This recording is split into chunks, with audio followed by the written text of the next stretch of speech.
Preguiças.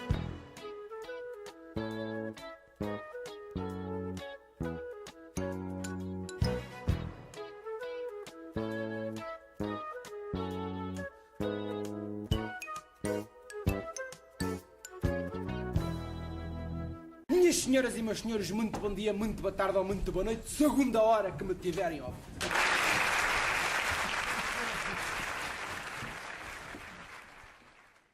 Olá, Vitor. Olá, Gustavo. Olá, Hugo. Olá, Gustavo. Olá, Hugo.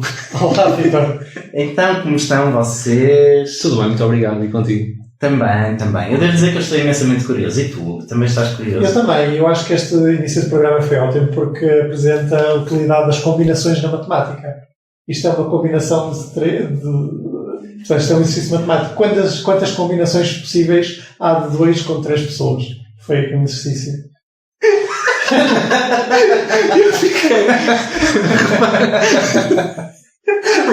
Tu apanhaste-nos desprevenidos. Pessoas de matemática. Tu há quanto tempo tu já estavas a preparar isto antes de o programa começar a ser gravado? Foi a minha mente. Porque, repara, tanto eu como o Gustavo estávamos aqui numa perspectiva muito social ou seja, de encaminhamento do programa, do ponto de vista simplesmente de vamos nos manter nas questões não técnicas. E tu inseres imediatamente, entendes? A frio, exatamente, e deixaste-nos sem a resposta. Não, eu acho que isto foi claramente uma entrada a Cristiano Ronaldo. com a controvérsia atual, no fundo essa expressão ganha uma conotação um bocadinho problemática, mas sim, talvez o futuro comprove a sua inocência e realmente aí já seja uma expressão mais neutra, mas neste caso sim. Mas, Hugo, eu confesso que eu demorei um bocadinho a perceber sim, do que estavas a falar, mas depois percebi. Exatamente. Não sei se queres eventualmente elucidar o ouvinte mais estúpido lá. Não, era para demonstrar que com 3 pessoas... Deixa-me só dizer uma coisa. Gostaste do meu momento, João... Como é que se chama aquele realizador? Botelho, João Botelho. Não, o da Branca de Neve. Que fez aquele filme todo. Exatamente. É que eu agora só me sei João César das Neves. Esse não é realizador. Esse realiza outro tipo de coisas. Não, Gostei. O momento em que ele diz eu quero que o público se foda. Sim. Pronto, eu não quero que o público se foda, mas o público é estúpido. Sim. Por isso é que nós temos... O Hugo tem de explicar... E mesmo que não seja estúpido, até o apanhado de surpresa, provavelmente, na eventualidade de até já terem ouvido outros programas, venham com uma perspectiva já de sentirem que conhecem o tipo de conteúdo que é aqui discutido. E são imediatamente confrontados com uma teoria, uma observação matemática. Não, mas repara uma coisa. Eu acho que neste momento, por exemplo, caíram pipocas ou comida que tipo, peraí, deixa-me certificar que realmente este é o programa sério. Porque eu ouço vozes, mas eu tinha ideia que isto não é um podcast tipo matemática. As pessoas foram ver o que era. Eu não sei se concordo muito contigo. Não achas que não? Não, porque desde o primeiro programa tu has de reparar que há aqui um padrão. Que é, eu e tu somos parvos e o Hugo tenta pôr um bocadinho de água na fervura e um bocadinho de ordem na casa. Sim, parece-me. Eu concordo com essa observação. Eu penso que de todos, claramente, o Hugo é a voz da regra geral da razão e da racionalidade neste programa. E, portanto, eu comecei o programa curiosíssimo de saber como tinha sido a tua experiência gastronómica ou musical. Exatamente. Repara o Hugo, de certa forma, algo ingênuo a tentar elevar o nível. Não é? Combinações 3, 2 a 2. Exatamente. Mas vão saber que há 6 possibilidades. Isto é só para dizer que a matemática tem implicações práticas na vida real. Isto é uma tentativa tua para que as pessoas não saiam da escola. Estudem juventude. Exatamente. Pessoas de matemática, não desistam. É possível motivar as pessoas. Sim, nem que seja com este tipo de exemplos, regra geral, assim, caídos do nada, em que a pessoa fica quase por, simplesmente pura surpresa, interessada naquilo que a pessoa está a dizer. Exatamente. Sim. Não, eu estou a começar a ver o potencial de perigo do que está aqui a acontecer, que é este programa acabar a servir de exemplo numa aula de matemática numa escola. Por favor, não faça esse apelo a professores, por favor, não utilizem este programa enquanto conteúdo didático. Porque de outra forma estou a sentir-nos a tornar-nos um mime. Sim, isso por acaso digo. Sim, como em grupos do WhatsApp. Eu sentia muito isso, por exemplo, em aulas de português, quando via textos, no fundo, como, por exemplo, Fernando Pessoa, entendes? Ou seja, serem completamente dissecados, em que as pessoas não retiravam o conteúdo literário do texto, mas tratavam-no simplesmente como uma observação de uma parede a secar. É verdade. Ou seja, tratava aquilo com um maior formalismo. Havia alturas em que eu sentia quase que estávamos a preencher o IRS ou algo do género. Entendes? Era horrível. Ou seja, aquela análise metódica, linha a linha, porque sim, entendes? E na altura sentia muito isso. Havia autores que perdiam completamente a veia rebelde que tinham, ou até, por exemplo, notoriamente diferente, como por exemplo Cesário Verde, e que tem uma perspectiva muito de explorar sensações e algo muito, ou seja, não é tão textual, puramente textual. Deixa-me só fazer um parênteses para esclarecer que claramente o único parvo aqui sou eu, porque de um lado eu tenho a matemática, do outro eu tenho o realismo português. Sim, entendes? Mas isso acontecia, em que eu via autores que quebravam com um estado de coisas de facto algo entediante e traziam uma veia rebelde para a literatura e, no entanto, eram tratados como cadáveres a serem dissecados, entendes? Em que perdiam completamente toda a beleza que tinham e tornavam-se simplesmente mais um exercício lógico a ser feito ou mais uma expressão para ser memorizada. Entendes? Por exemplo, a questão dos maias, em que o problema existe não pela educação, mas apesar da educação, que é aquela fórmula que toda a gente que fez exame nacional a português teve que memorizar. Isso faz-me lembrar a minha prova global de português, não sei, do 10º ano, ou lá quando é que se lia os maias. Eu li no secundário, mas sendo prova global talvez tenhas lido no nono. Sim, não é. Não, mas no meu tempo havia provas globais no secundário. No nosso não. Nós foi no nono. Mas isto está sempre a mudar. Que sempre a facilitar, não é? Que agora existe o 11º ano e, por exemplo, nós no 10º e 11º não houve qualquer tipo de exame ou prova. Bem, na realidade, acho que agora está mais facilitado, porque uma pessoa pode dividir os exames nacionais em 2 anos, em vez de fazer todos numa ou 2 semanas, como era no nosso tempo. Como assim? Mas que pouco O que quero dizer é que, por exemplo, quem quer entrar em Direito pode, na realidade, assegurar a sua entrada na universidade praticamente no 11º ano. Porquê? Porque tem a oportunidade, no 11º ano, fazer um exame de Filosofia que dá acesso, é uma das provas da Mas isso não advém do facto de não se ter filosofia no 12º. Sim, mas no nosso tempo, apesar de não teres exames... Sim, realmente isso aconteceu. Esperavas um ano e tinhas isso aconteceu-me com inglês, que eu de facto não tinha, e fiz o exame nacional, apesar de naquele ano não ter sido lecionado em inglês. Mas então tu na altura, na prova global, saiu os maias? Na altura, na prova global, saiu os maias, e eu fiz uma prova exemplar, e saí da prova e disse à professora, que era a minha professora de português, eu vou ter 20 nesta prova, e tive. Mas não concordo com uma única palavra do que escrevi. Ou seja, vais de encontro à perspectiva negativa que eu tinha, em que, no fundo, de literatura, do ponto de vista, tem um traço criativo que deveria ser apreciado, é completamente esmagado. Exatamente. Ou seja, se trata simplesmente de, mais uma vez, de memorizar fórmulas e de simplesmente ir de encontro a opiniões académicas, simplesmente é quase simplesmente o repetir por repetir. É incutido a memorizar só e não a apreciar a literatura. E neste caso, por exemplo, o Preguiças, não estou a ver em que contexto isso poderia acontecer. No fundo, talvez se enverdarmos por uma discussão mais séria de literatura e matemática, corremos o risco disso acontecer, mas nesse contexto sim, entendes? Perde completamente a beleza do momento, entendes? Perde qualquer espontaneidade e passa simplesmente... A partir do momento em que passa a existir análise crítica do que quer que seja, a coisa está imediatamente perdida. É um pouco isso. Entendes? Quando entra o crítico, a coisa já está muito mal. Lá se foi toda a espontaneidade. Palavras profundas. É verdade. Acho que temos de rapidamente passar para os rissóis. Vítor, então, fala-nos lá de como foi comer uma sandes de rissol ao som de Ana Malhoa. Vamos lá então. Eu preparei os rissóis no forno, que é algo que eu por regra já... Ligaste o forno? Se liga em forno. Mas é um forno a sério ou é um micro-ondas com função de forno? Não, é um forno a sério. Okay. Não posso entrar nos aspectos técnicos do forno por puro desconhecimento. Mas presumo que na concepção, melhor, na mente do ouvinte comum, se imaginar um forno a sério, provavelmente o meu forno vai corresponder. Existirão fornos, né, claramente melhores e piores, estará no médio. Digo. Exatamente. Portanto, forno... É o critério do cidadão médio, portanto. Sim, exatamente. Eu quero acrescentar que é encastrável, é importante. Ok. Sim. É encastrável. Sim. Portanto, acendi o forno. Isto também é importante, Acender o forno? Não, já aconteceu de pessoas tentarem fazer rissóis no forno sem acender o forno. Isto é uma piada, no fundo trago-vos aqui para um contexto pessoal em que o Gustavo jantou em minha casa e isto aconteceu porque eu tive a conversa com o Gustavo e com a Sofia durante bastante tempo e sempre a fazer menção ao facto de estar a preparar rissóis. E quando vou para consultar se os rissóis já estavam preparados, noto que nem sequer tinha ligado o forno, simplesmente os rissóis tinham estado lá dentro durante aquele espaço de tempo e disse, faltou-me aqui um passo essencial que foi ligar o forno. Em minha defesa, com a iluminação da cozinha não dava para perceber se a luz interior do forno estava ligada ou não. Regra geral é óbvio quando o forno está ligado. No meu caso, no fundo, talvez isto vá de encontro ao quão interessante a conversa estava a ser. Vou talvez Sim. tentar, vou seguir este caminho neste caso, vou optar por aí. Acho que é um bom caminho. Não é assim? Mas fala-nos então da tua Santos de rissóis. Ora bem. A questão é, estavas de roupão enquanto...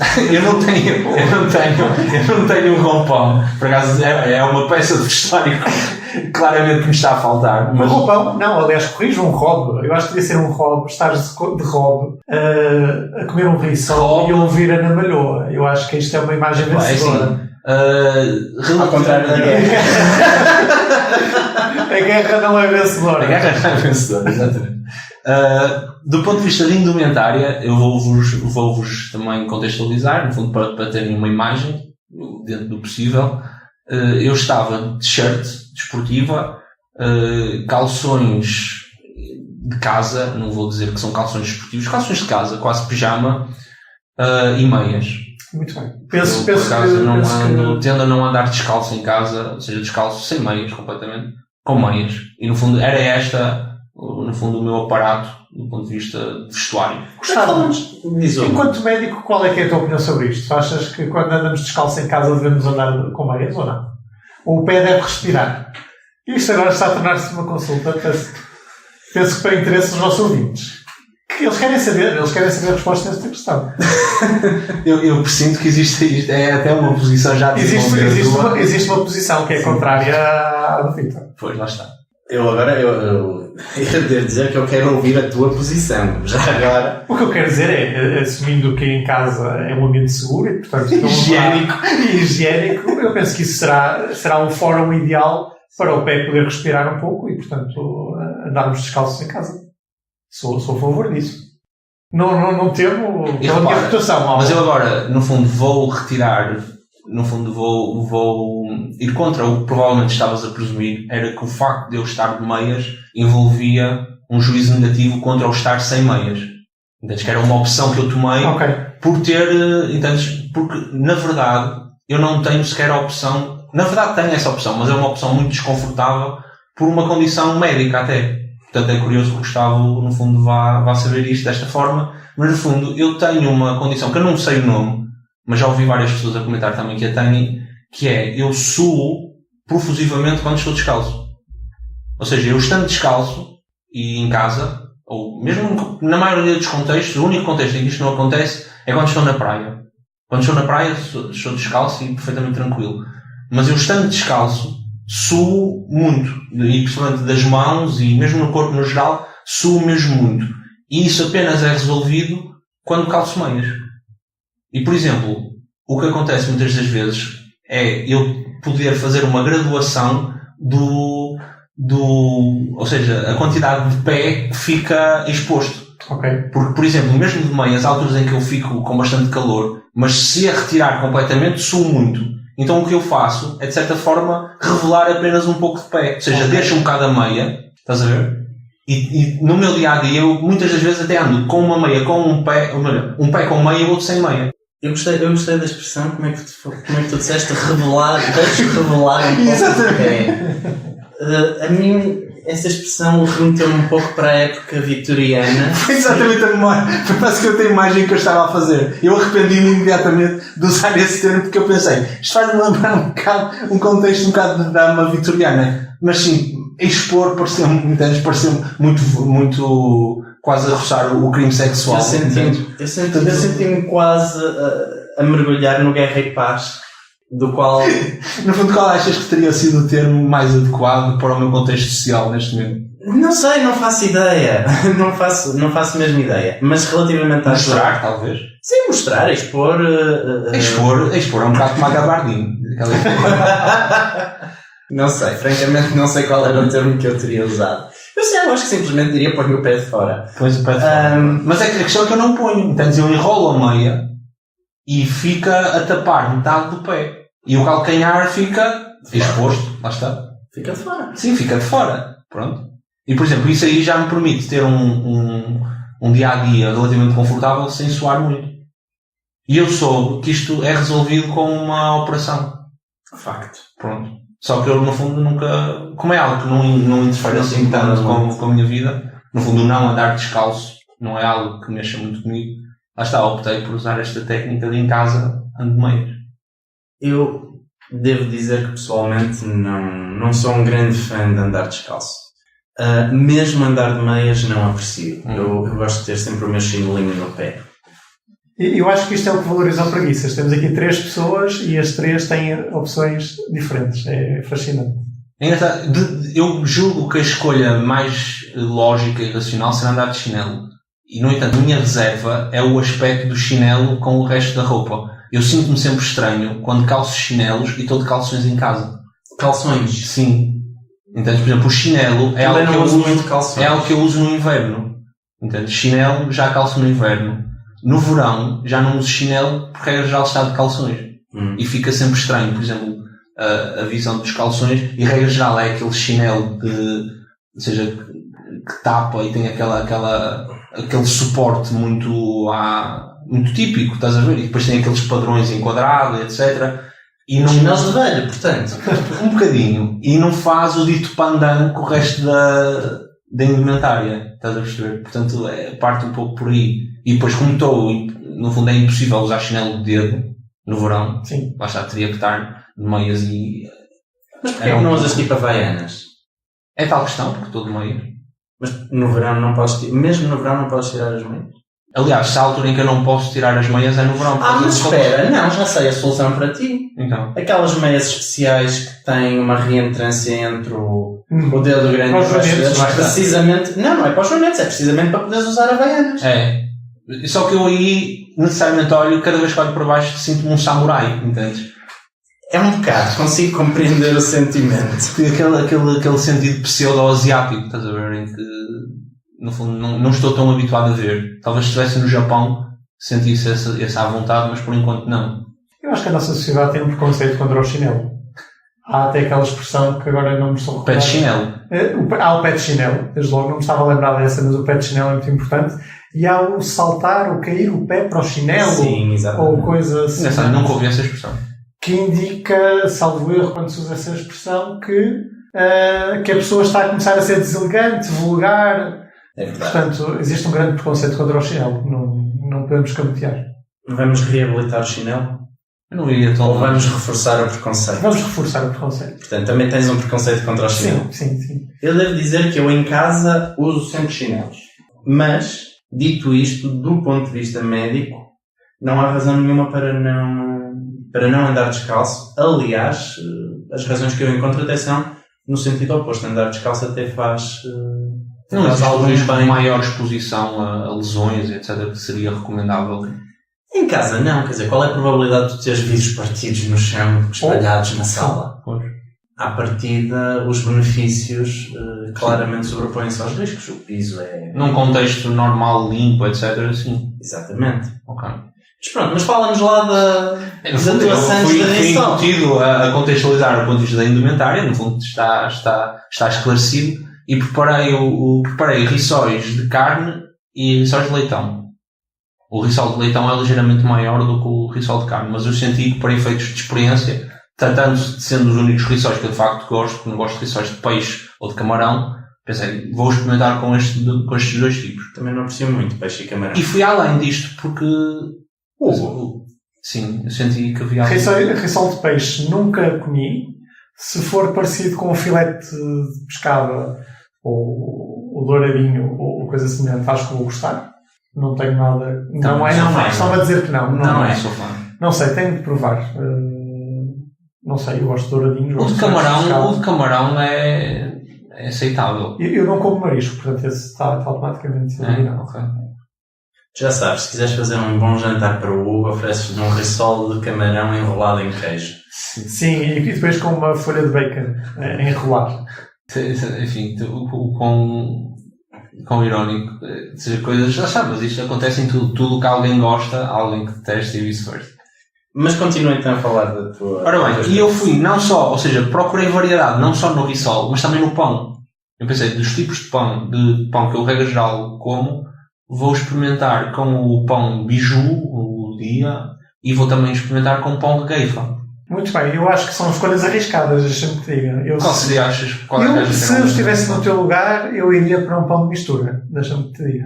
Porquê que achas que o pão de mistura que seria recomendado? Eu tenho a ideia que é o pão de mistura que se costuma utilizar precisamente naquela região de Aveiro Sul, da Milhada, que se costuma usar com leitão.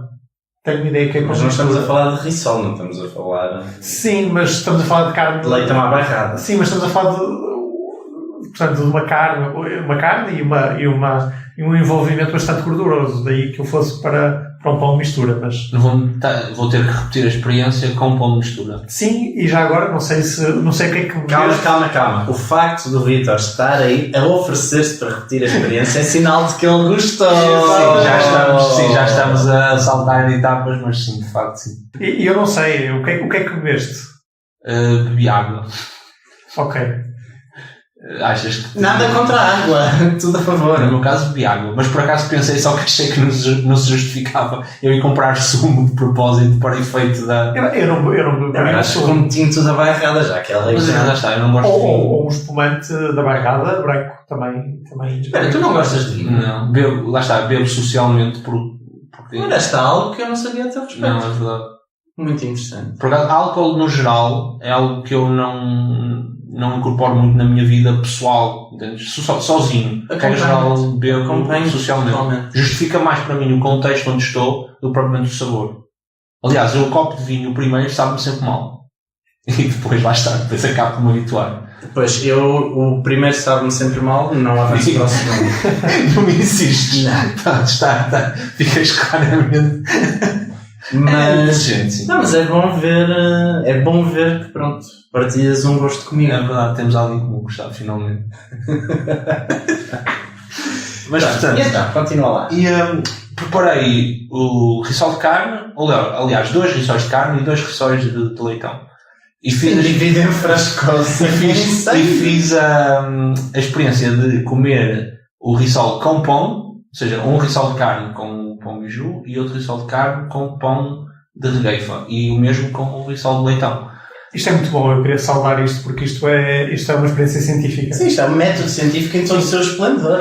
Eu, de todas as variáveis que, regra geral, estou em contacto no meu dia-a-dia, inseri-as a todas na experiência. Ou seja, os 2 risóis que gosto com os 2 tipos de pão que também gosto. E preparei, devo dizer que no momento da preparação não estava a ouvir a Ana Malhoa. Não sei até que ponto isso não causou, ou seja, não estava a alimentar, se calhar, a melhor mentalidade, mas devo dizer que estava expectante e estava bastante entusiasmado. Aliás, em parte, lembro-me de pensar, gostava que alguém entrasse aqui em casa simplesmente para eu ter a oportunidade de estar a contextualizar a pessoa daquilo que estou a fazer. Portanto, porque eu, naquele momento, senti é um bocado forçado eu partilhar isto nas redes sociais. No entanto, estou a sentir... Eu acho que é isto que as pessoas que têm em Facebook sentem. Estás a ver? Tipo, estou a fazer algo... Gostava de comentar isto com alguém. Aliás, tive muito pouco... Mas comenta agora connosco. Pronto, acabo de ter esta oportunidade, ainda bem. Porque senão, já viste, era aquele tipo de experiência que ia morrer comigo. No fundo, já viste, mas não. E ou seja, o ambiente na cozinha era bastante animado. Portanto, eu preparei. Portanto, quando retirei os risóis, comecei a ouvir a Ana Malhoa. Eu acho que estava aqui a faltar uma coisa importantíssima, que é o tempo. Em que altura do dia é que isso decorreu? Era hora do almoço. Muito bem. Eu decidi fazer isto como almoço. Não sei se, portanto, era algo que talvez deveria ser... Eu acho que ambas as opções são legítimas. Mesmo até uma ceia. Até uma ceia, eu diria... Eu para a ceia parece-me... demasiado pesado. Pesado, okay. Sim. Demasiado pesado. Mas isso sou eu. Não experimentem isto em casa. À ceia, pelo menos. Ao pequeno almoço, se calhar também não é.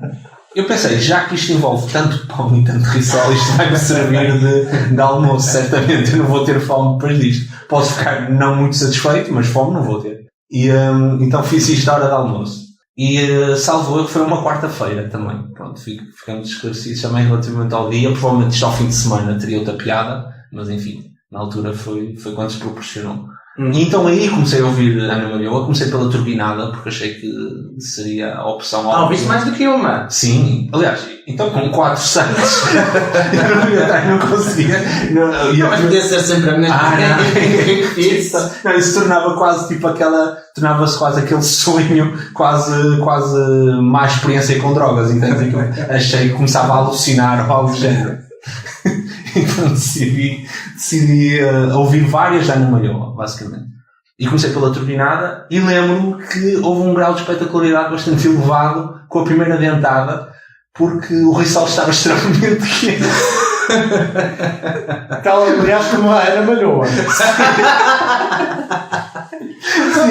Sim, no fundo acaba por ter o seu grau de adequação, porque o primeiro realmente estava muito quente. E eu lembro na altura que queimei a língua e foi bastante desagradável. Sim, foi bastante desagradável. Portanto, logo aí tive que parar imediatamente a experiência e recompor-me, e só passado um pouco, deixei os rissóis arrefecerem, e aí é que regressei. Mas atenção que não estavam frios, porque eu sei que rissol frio é um bocado como a pizza fria, ou seja, entraria Acho aqui. que a pizza fria é pior que o rissol frio. Pois acredito, mas há pessoas que preferem.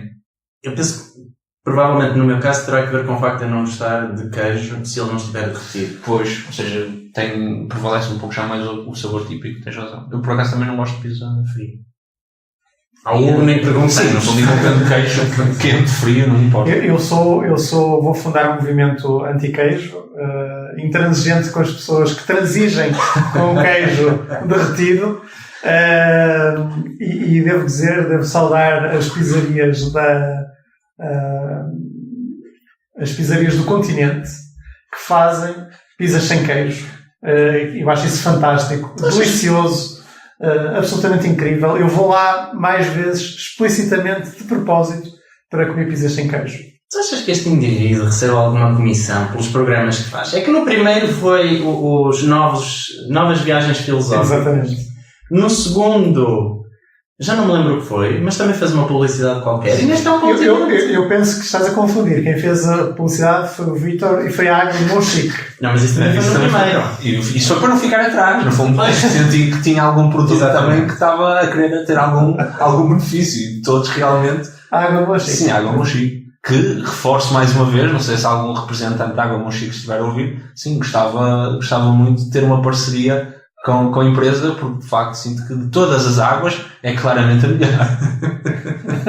Muito bem. Mas tu sentes uma traição quando alguém diz que não gosta de queijo e tu imediatamente sentes que já vem o parênteses de a não ser que seja derretido. Exatamente, é que é fantástico. Eu acho que isto é uma anomalia estatística, porque eu cheguei à conclusão que todos os meus amigos têm isto em comum. Nenhum gosta de queijo, mas todos gostam de queijo derretido. Sentes-te abandonado quando todos comem algo com queijo derretido e tu realmente és a única pessoa coerente, não é? Que não envolves queijo de todo na tua dieta. Exatamente. É impressionante. Mas a questão é que realmente o sabor é alterado, entendes?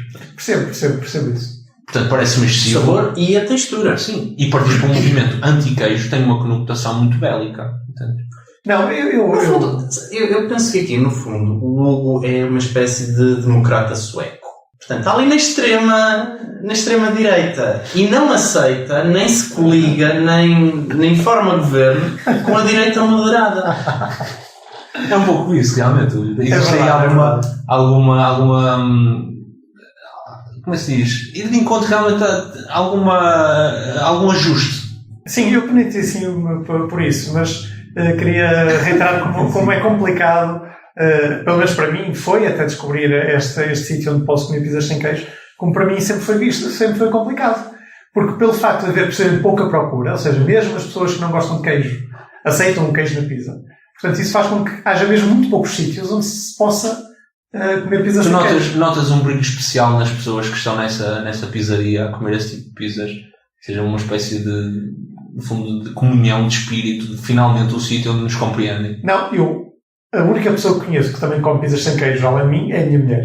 Felizmente. Estou muito feliz por isso e muito grato. Mas ela não gosta de queijo ou come? Ela gosta de queijo e também come bem coisas que não têm. Não, ela gosta de queijo, só que ela sente que o queijo não lhe cai muito bem. Portanto, até aprecia o facto de ter companhia que não a incentive a comer queijo. A minha experiência até hoje nas pizzarias foi de incredulidade total quando eu pedi uma pizza sem queijo. Aliás, houve uma situação caricata numa pizzaria de Algarve em que, sem exagero, fizeram 7, 8 pizzas que se enganavam constantemente porque vinha outro empregado, via aquela pizza a ser preparada sem queijo, pensava que aquilo era um erro e punha lá queijo. E, portanto, sucessivamente, houve 7, 8 pizzas que foram saindo erradas. Isso que é o que se chama excesso de zelo. Sim. Depois, finalmente, conseguiram fazer uma pizza sem queijo, mas entregaram-na à pessoa errada, que ele levou para casa. Portanto, houve uma pessoa que teve uma noite muito infeliz, porque quando chegou a casa descobriu que a pizza não tinha queijo. Provavelmente foi fazer Google para certificar com quem será que é possível haver pessoas que pedem isto sem queijo. A situação foi de tal forma caricata, porque depois ainda nos entregaram outra pizza com queijo, que foi a pizza trocada com essa pessoa, que eles depois, no final da noite, emolduraram o nosso pedido, porque aquilo era uma pizzaria relativamente artesanal, no Algarve, não era numa grande cadeia.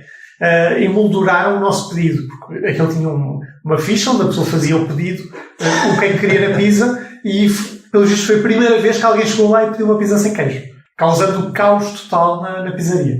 O Hugo é um precursor. Sim. Não sei bem do quê. Isto é quase chamar a Ferrara, mas sim, realmente. Eu não queria ir por esse caminho. Por isso é que disse emoldurar o pedido.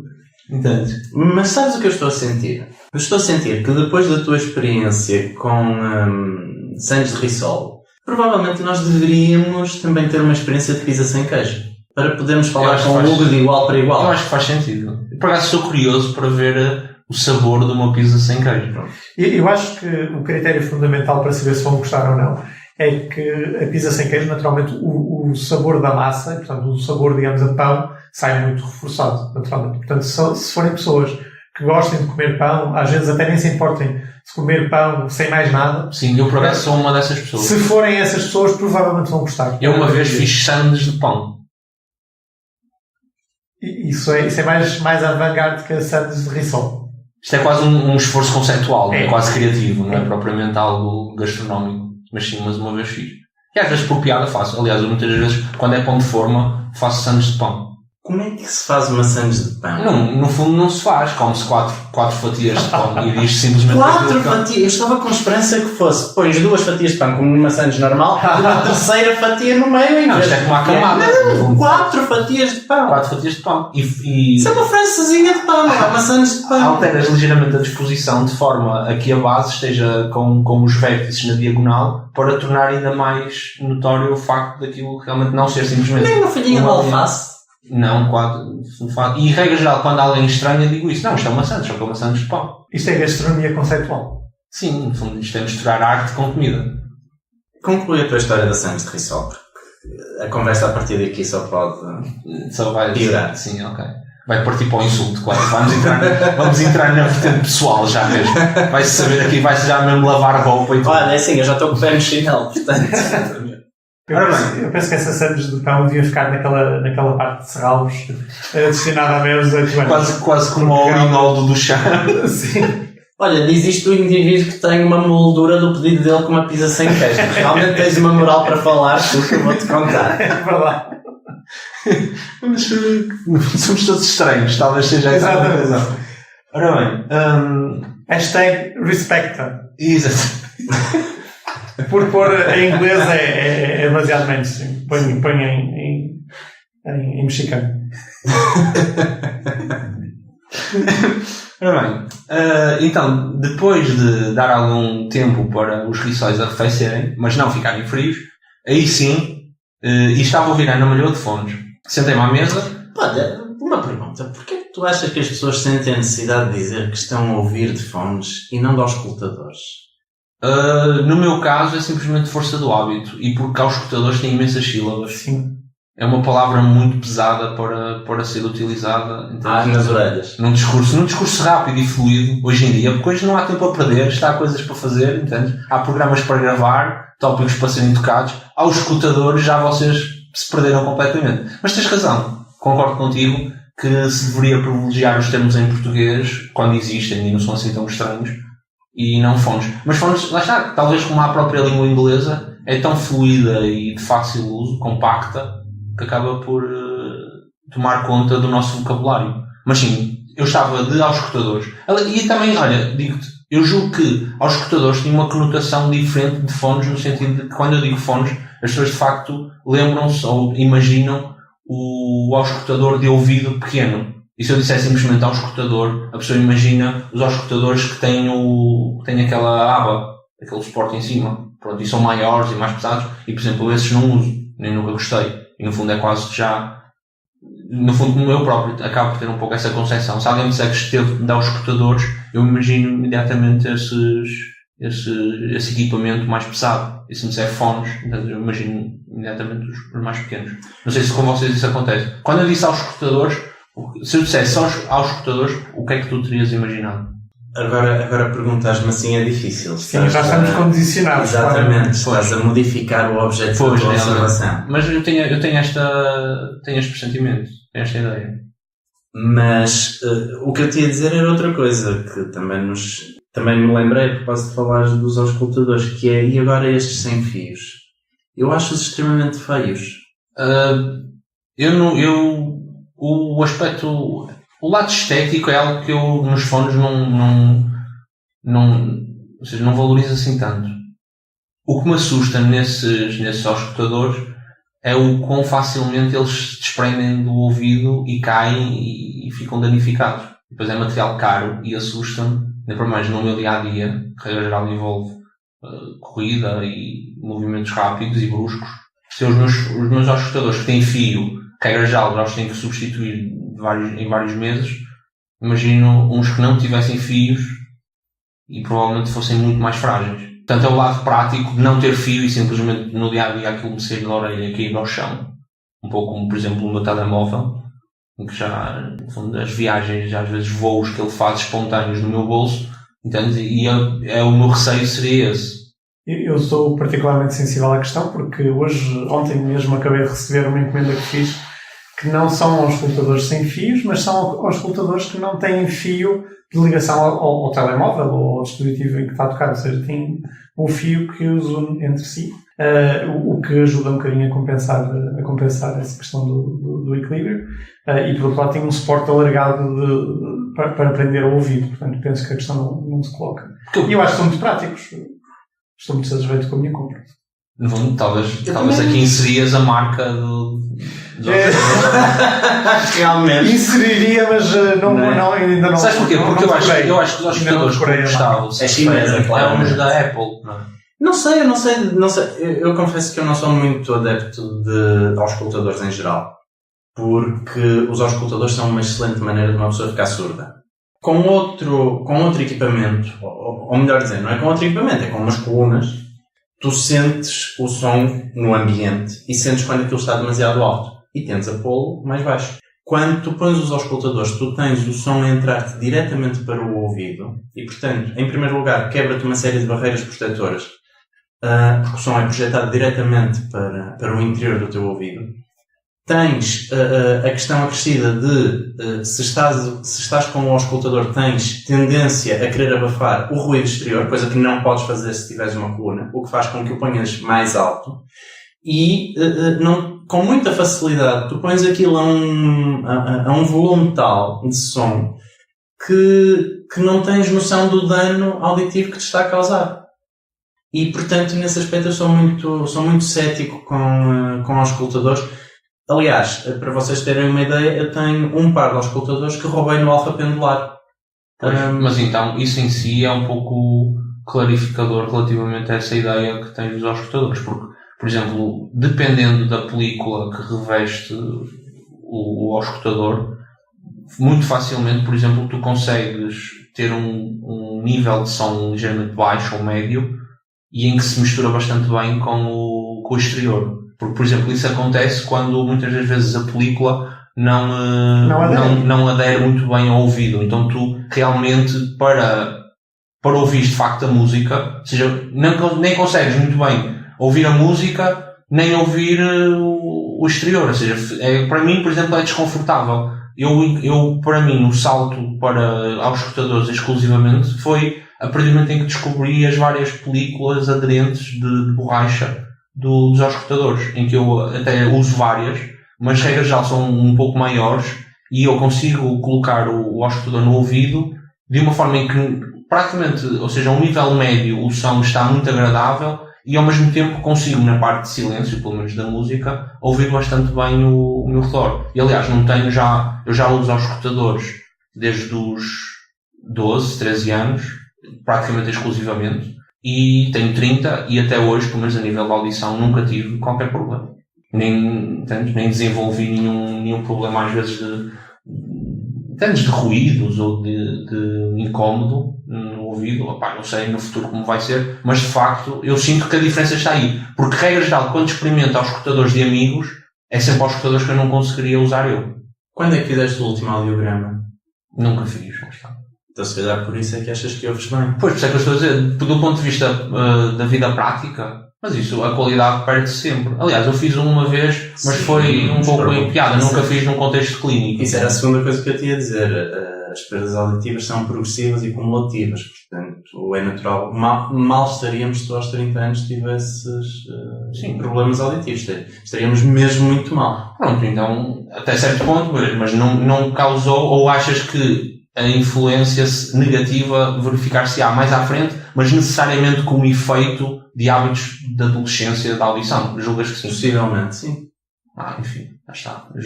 Arrisquei e perdi. Vai ser basicamente a minha filosofia. Aproveitei quando pude, neste caso. Aliás, eu praticamente toda esta conversa que temos agora não sei até que ponto está inserível no programa, mas tudo bem. Não acho que seja propriamente. Como assim? Do ponto de vista interessante enquanto conteúdo discutido, entendes? A relevância de auscultadores. Eu acho que sim, eu imagino alguns ouvintes até ouvir-nos com auscultadores. Sim. E a terem... Eu, necessariamente, enquanto ouvinte, era o que eu faria. Nunca na vida ouviria isto em colunas, por exemplo. Lá está, então faz todo sentido que nós falemos de auscultadores. Um forte abraço para quem está a ouvir isto com auscultadores. Exatamente. Põe-nos um bocadinho mais baixo, por favor. A mim, a sério, preocupa-me bastante, por exemplo, uma coisa que eu vejo muitas vezes, não sei se tu tens a mesma experiência. No metro. Ou no autocarro. Eu consigo ouvir a música da pessoa que vai ao meu lado. Sim. E a única coisa que eu penso nessas situações é, coitada desta pessoa, porque esta pessoa claramente ou já está ou vai ficar surda.